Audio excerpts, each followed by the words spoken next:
Common mistakes that people commit, क्या क्या हो सकता है? स्ट्रक्चर्ड प्लान आप बना के प्रिपेयर नहीं कर रहे हो, स्ट्रक्चर्ड प्लान में नहीं प्रिपेयर करो, एमलेसली प्रिपेयर कर रहे हो। फिर जो मैंने बोला था कि mass as well as direction होनी चाहिए, vector quantity hard work. So if the direction is not there, road map नहीं है तो स्ट्रक्चर नहीं है, स्ट्रक्चर नहीं है तो रिजल्ट नहीं आएगा। Mass plus direction equal to result, ये हार्डवर्क का हो गया। रिमेंबर दिस फॉर्मूला, एक भी चीज इसमें नहीं हुई तो रिजल्ट आना मुश्किल है। ओवरलोडिंग नहीं करना मटेरियल से, पीडीएफ्स होल्ड करके रख लिया, लोगों के नोट्स होल्ड करके रख लिया, बट रिवाइज नहीं करना है, फायदा नहीं है।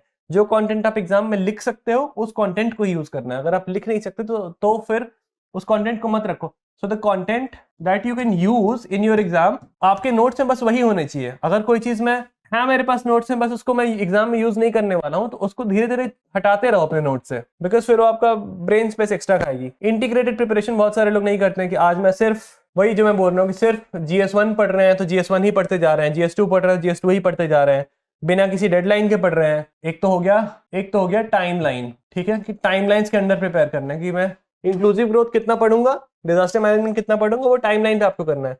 सेकंड इज एक टॉपिक को लेके कैरिड अवे नहीं होना है, कैरिड अवे नहीं होना है। इंटीग्रेटेड प्रिपरेशन का ये मतलब है कि आपको एक ओवरऑल दिमाग में है आइडिया कि प्रीलिम्स की डिमांड क्या है, मेंस की डिमांड क्या है, और कैसे दोनों के कॉमन टॉपिक्स को मैं कैसे लिंक करके पढ़ सकता हूँ। सो इंटीग्रेटेड प्रिपरेशन आपको करना है।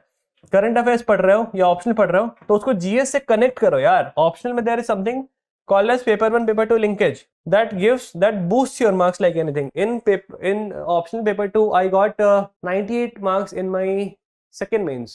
हाँ, फर्स्ट मेंस में भी I got 98, सेकंड मेंस में भी I got 98.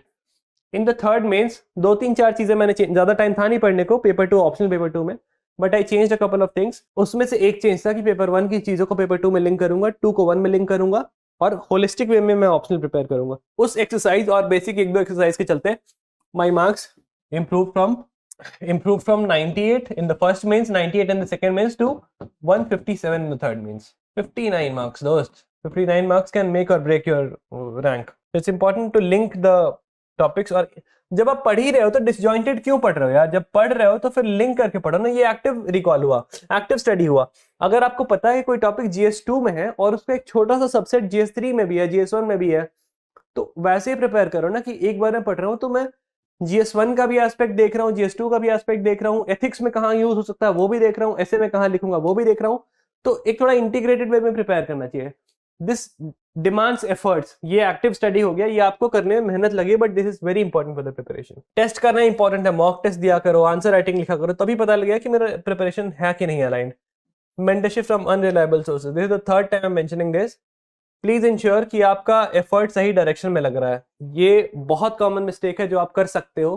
प्लीज इंश्योर कि आप बहुत सोच समझ के डिसाइड करें कि what mentorship, what classes, test series आप ज्वाइन करना चाहते हो। That depends entirely on your wisdom. So please ensure कि आप अच्छे से उसको सोच के कर रहे हो।